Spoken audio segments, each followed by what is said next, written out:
Kandidatja demokrate për shtëpinë e bardhë Kamala Harris ishte e ftuar në studion e The Late Show with Stephen Colbert, ku premtoi se nëse ajo zgjidhet presidente e Shteteve të Bashkuara të Amerikës, do të kthejë alkoolin në shtëpinë e bardhë.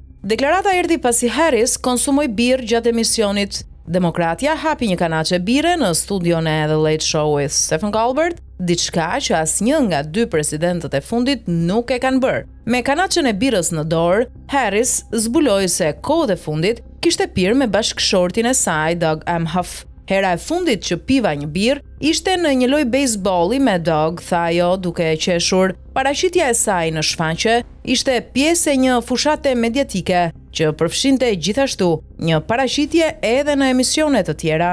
Ndërkohë në SBA, zgjedhjet e nëntorit po afrojnë dhe gara mes Trump e Harris për shtëpinë e bardhë po bëhet gjithnjë e më e ngushtë. Kjo duket në të gjitha sondazhet e bëra deri më tani, ku diferenca mes pikëve mund t'i lihet në dorë fare mirë edhe pjesës së marshit gabimit, çka do të thotë se për momentin askush nuk e di qartë se kush mund të jetë fituesi. E nëse vazhdohet me këtë trend, rezultati do të mësohet vetëm ditën e zgjedhjeve.